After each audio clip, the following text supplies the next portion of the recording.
Parole à Emmanuel. Bonjour Emmanuel. Bonjour Apolline, bonjour à toute l'équipe. Emmanuel, vous êtes dans le Loiret, vous êtes à Orléans et vous vouliez témoigner de votre soutien pour les agriculteurs. Vous venez vous-même d'une famille d'agriculteurs, vous allez nous le raconter, mais vous seriez donc prêt à payer plus cher s'il le faut pour les soutenir?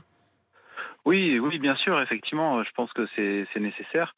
Et si je peux partager un petit peu mon raisonnement, tout d'abord, pourquoi est-ce qu'il faudrait qu'on paye plus cher? Vous l'avez dit, il y aura forcément moins de produits sur les marchés et ils vont coûter plus cher à produire. Et pourquoi est-ce que ça arrive? Parce qu'on a eu cet événement qui est dramatique, tout simplement, Oui. avec le froid, et qui va se reproduire.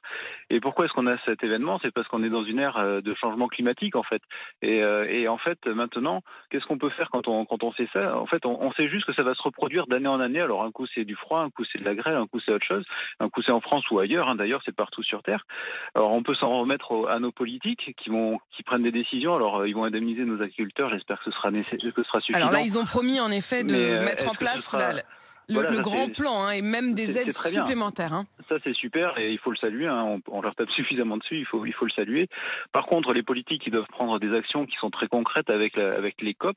On signe des papiers, mais il faut que ça s'applique vraiment tous les jours.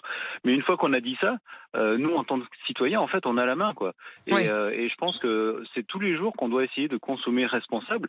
Et consommer responsable, souvent, effectivement, c'est consommer local. Alors, certes, ça va être un peu plus cher, mais il faut accepter aussi d'en manger moins souvent, de manger des quantités différentes. Mais dans tous les cas, il faut que tous les jours, on aide nos agriculteurs locaux, que ce soit pour la viande, les fruits, les légumes. Aujourd'hui, c'est les fruits à cause du gel, mais c'est toute l'année qu'on doit avoir ce comportement responsable. Et effectivement, là, après une telle crise, je peux que dire qu'il faut le faire, qu'il faut payer plus cher.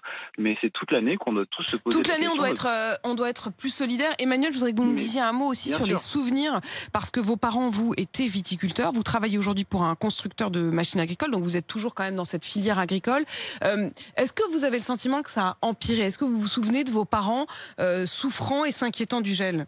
Moi, j'ai effectivement vécu. Bon, j'étais jeune dans les fin des années 80 et début des années 90. Voilà, des années où il y a du gel et où il y a zéro récolte. Donc, fatalement, on sait que c'est une année où il n'y a pas de revenus. Ça veut dire ça, quand même, pour ceux qui sont pas dans l'agriculture. Ça veut dire pas de revenus. Donc, voilà, des parents démunis.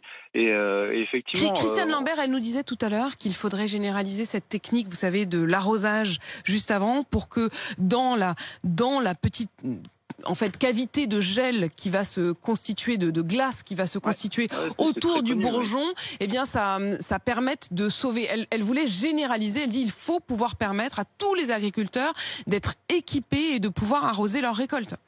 Mais quand on a dit ça, en fait, est-ce qu'on traite le problème? En fait, on traite un symptôme qui est effectivement qu'il gèle aujourd'hui et c'est un problème. Mais le vrai problème, c'est qu'on est rentré, pour être un petit peu technique, on est rentré dans une ère géologique qui s'appelle l'Anthropocène, qui est définie par le fait que c'est l'homme qui maintenant crée les changements climatiques. Donc on a la main pour changer les choses. Et le vrai sujet, c'est comment est-ce qu'on fait pour stabiliser le climat plutôt que de continuer à se dire, ok, on va mettre de l'eau. Moi, je trouve ça très bien de protéger. Ils l'ont fait dans le Loiret sur des arbres fruitiers. C'est l'urgence, c'est pour gérer l'urgence. Mais voyons plus loin, parce que demain, ça va se reproduire. Parce que pour balancer de l'eau sur des arbres fruitiers, on fait tourner un tracteur qui fait actionner une pompe.